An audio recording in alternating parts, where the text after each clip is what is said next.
Hello and welcome to the Flix Forum podcast, where each episode we go back and we look at a Netflix original film in the order of release. Today we have Netflix 404th film, 404, from 2021. It's the Thai mystery thriller called Deep. This one is directed by a team of students from the University of Bangkok, and it stars an ensemble cast. I'm Jesse, I'm your host. Welcome. This is an interesting setup, hey? A group of university students have made a film for Netflix, or has been picked up by Netflix. As always, if this is a film you haven't seen and you're interested in checking it out, give us a pause and come back a little bit later on. Before we get into the crux of the show, though, it's the 1st of December. It's holiday season. This is obviously one of the favourite times of the year for many people, and I always try to plan months in advance some sort of Christmas gift for our listeners. And obviously in the past we've done Podmas. I think we've done that twice, where we put an episode out every day for the month of December. Unfortunately, that's not going to happen this year. I just can't do it.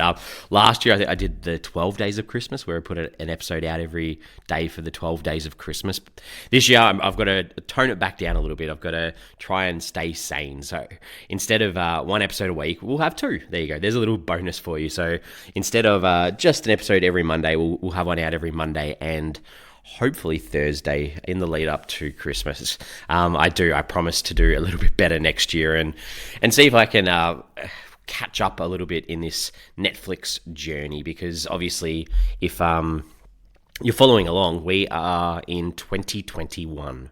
And we're sort of only halfway through 2021, when in real life time, we're towards the end of 2025. So we're 4 and a bit years behind in Netflix original films. So the original plan when making the show was to try and catch up and be up to date with the Netflix original films. I don't think that's ever going to happen, to be honest, but we'll do our best.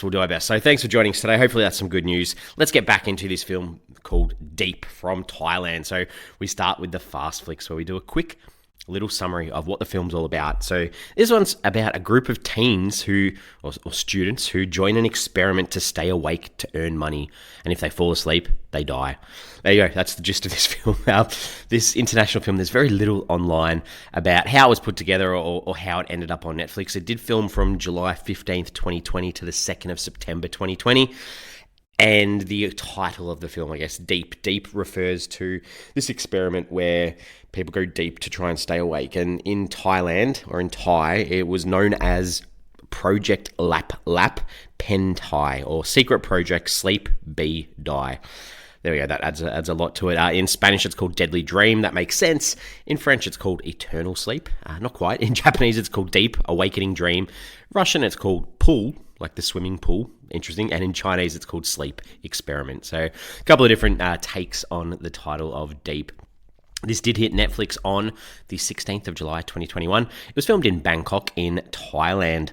What are the critics and audiences saying about this film? On Rotten Tomatoes, it doesn't have a percentage from the critics. It only has 3 reviews. 2 of them are fresh, 1 of them are rotten. Audience is at 29%. That's on less than 50 ratings, so you'd say pretty low. IMDb, it's got a 5 out of 10, so again on that low end. That's on 2,000 ratings. There is nothing on Metacritic for this film, but on Letterboxd it does have a 2.5 out of 5 on a bit over 8,000 ratings and has been logged by 11,000 people. So again, an international film from Netflix that there's not a lot about online. What are my early thoughts for this one? I think the premise is great. You get on board straight away with where this could go and go, oh, cool, I'm in for this journey. But unfortunately, it turns into almost a campy teen film that's all over the shop. So yeah, not too positive from me for this one. Let's get into the film. Let's talk about the characters. Who are the characters in this film? This ragtag bunch of teens that come together. So we start off with Jane. Jane is our main protagonist. We see her from the start. She is obsessive compulsive character who double checks that the doors are locked, those types of things. I empathize with her. I get this, but that's about as far as I connect with her, because she's so focused on study for medical school and not sleeping, because there's, you got to use every hour of the day. And when her professor at her university suggests that she joins a research experiment on sleep deprivation, I was completely lost. Obviously the stress of her parents they were murdered, and that plays in the back of her mind throughout, as well as on top of that, she's got to pay the bills, to look after her ill grandmother, to look after her sister who never follows the rules. So of course she's going to do anything for cash, and that's that setup for this film, and how we introduce ourselves as the audience to the other teenagers or university students who join in on this experiment. So there's a character called Win. He's I guess the pretty boy. He's the hard-playing party boy who loves life, loves himself, plays a bit of sport, a bit of a jock, and he signs up for the experiment and thinks he's sort of in with a chance with Jane, I guess. His little backstory is that his mother committed suicide, and he struggles with how his dad seems to have just moved on and got over this. And I do think this is probably something that a Western audience doesn't connect with as much, because I think this is a cultural thing in Asian countries, so I think that would hit a bit more close to home there. There's another character called Sin. She is a social media queen who is obsessed with her followers, with how she looks, how many watches on her videos she gets. She has no interest in medicine, but she's there in this course with these other people because her parents are forcing her to do it. Because of her social media, and because she wants to be the best social media person there is, she wants to study, obviously, communication. Peach is a gamer nerd, I guess, who gets on board, and I have really big struggles with this character because it's revealed that and I've already said the spoilers, but he pretty much stalks the character Sin, the one I spoke about before, the social media girl, and creates all of her social media hits from his weirdness and his obsessiveness. And his message is that it's important to have friends in the real world rather than online, but in a creepy way. So real struggles with that character. The other last few characters, June is Jane's younger sister. I mentioned her when I spoke about Jane. She's the one who is out and about, never home, doing poor things. She ends up joining the program because her sister did, and she wants to support the grandmother and pay the bills too. So when she gets conned into this experiment, there's some sort of ransom that the experiment's not going to let her go until everyone else gets back in. So the whole group decides to rejoin to help her get out of it. It was a weird plot line. And finally, Professor Nietzsche. This is the kind-hearted professor who teaches Jane and the others and gets Jane into this experiment, who turns out to be the mastermind behind the whole experiment because she wants to save her lover. So there's some of the characters. Let's get into it. The directors, I'm not going to go through each of the 5 directors. There are 5 directors in this film. 2 out of the 5 have done 1 or 2 other things each, and that's about it. So that's where we're at for that. The scenes. Let's talk about some scenes that work. What are some scenes that didn't? Things that work. The credits at the start, they were like... Sorry, there's a pre-credit scene, which is Professor Nietzsche's husband, but there's these animated neon-like credits. They were super cool. I thought they were good. There's a moment where Win is with his dad and confronts him about throwing all of his mum's things out. I thought that was really, really good and well done until the final moment where Win walks out. That was a little bit lame. The only other thing, Win... I think this is a reference to, he sort of has the hots for Jane, and he's told no matter how hard you try, she's not going to like you. I just had a laugh at that. I was like, wow, yeah, actually take that on board. That was good. Things that didn't work. June, she gets dropped off at home early in the morning, and Jane confronts her about being in the front seat of this car and asks who's the driver, and her response is like, do you think I'm sleeping around? It felt weird because Jane's a kid. And June's a kid. They're both kids. It just felt weird that this conversation was happening between the two of them. And then the conversation continues to go on with June saying, "Are you going to give me an abortion?" Seeing as you're going to be a doctor. Just really bad dialogue.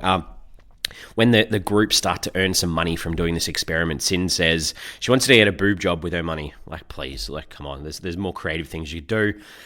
Peach, the gamer nerd guy, he's walking around with Sin.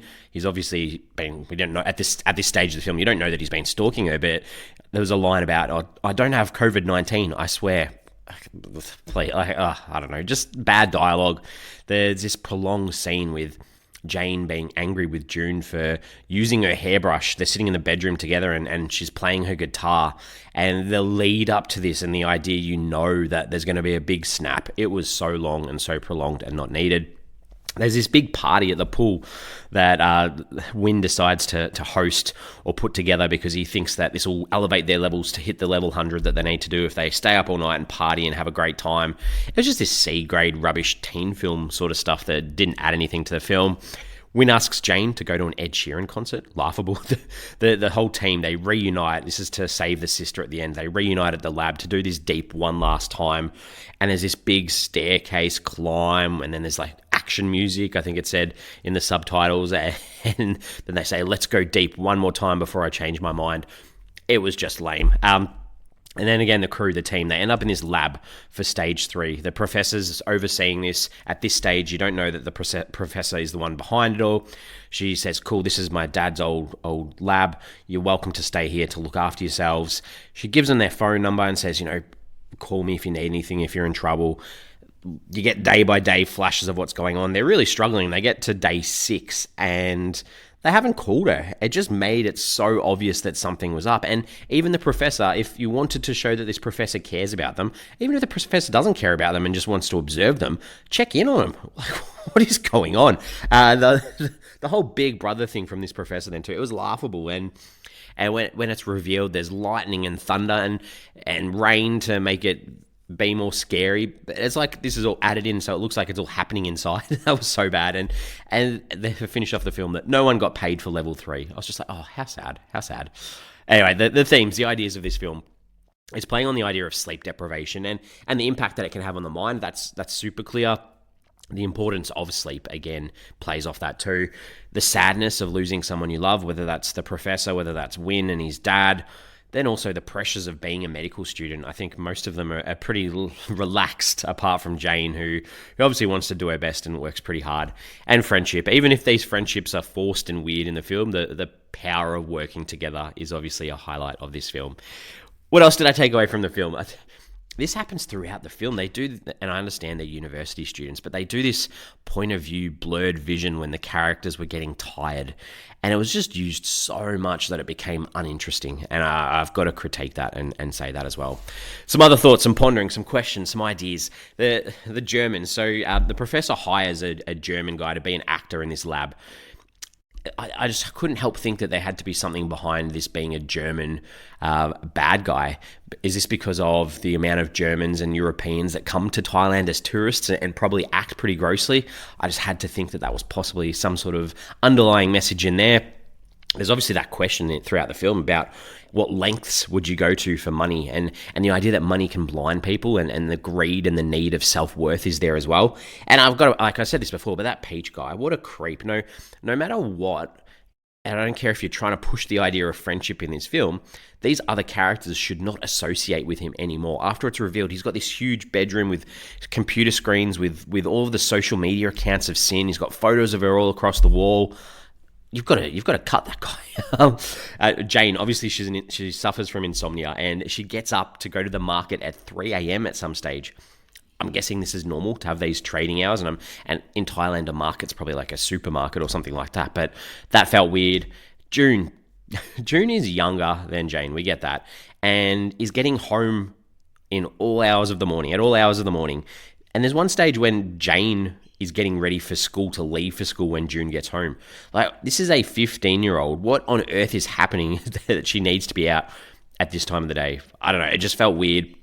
Again, this ties back to the German thing, but I think it was called the Weimar Company, and it was the German guy was called Alexander Fleming.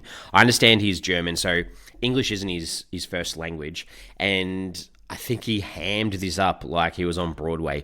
He needed to be a sinister almost character, that there needed to be some evil to him, not like this look at me and laugh at the lines I'm delivering. I thought that was a little bit weird. And if you don't do level 3, at the end of the film, the team are told, you've got to do level 3 or your sister, she's going to die. Like, how? Like, is it because she's not strong enough? Who knows? Like, why is he blackmailing the crew to come back again? I understand the meaning behind the professor needing more power from these kids to try and bring her husband back to life, but what's the motive? I don't know. Anyway, I'm done. We give the film a rating out of 5. For me, again, I don't know. I was like I said, I was on board with the film. I think the idea is great, but looking back on it, it's probably pretty bad. I think the whole concept is what had me excited, and I'm kind of sad that it wasn't executed very well. And And I guess this is probably what happens when you have 5 directors and even more writers on board with a project. You have such a blurred vision of what you're trying to put on the screen, and I think that's pretty obvious in the end. So I'm giving this a 1.5 out of 5. Pretty low from me. We are on socials. We have X, formerly known as Twitter. We have Facebook. We have Instagram. Give us a follow. Give us a like if you can on those platforms. The question I wanted to ask is what would you do for the one you love? What lengths would you go to? Obviously, I'd do anything as long as it's legal. And that's my answer. What else? What other thoughts do people have? Let us know in the comments for this episode. Other than that, we are into this Christmas season, so let's get festive with a horror film from Halloween. So next week, or not next week, but later this week, we're discussing the 2021 supernatural period horror film called Fear Street Part 3, 1666. This one is directed by Lee Yannick and stars Kianda Madeira, Ashley Zuckerman, Gillian Jacobs, Oliver Scott Welch, Benjamin Flores Jr., and Daryl Britt Gibson. This is obviously the third in the trilogy of those Fear Street films that came out back in 2021. So I have recorded this episode in the past. It's me in the past. It's a repost of what came out. That will be out on Thursday for this festive season. So yeah, you'll be listening to me from the past. I can't remember how well that episode went. Hopefully it goes well. Other than that, listen on Thursday, and we'll be back next Monday with our next film in this festive season. Thanks for listening. We'll see you then.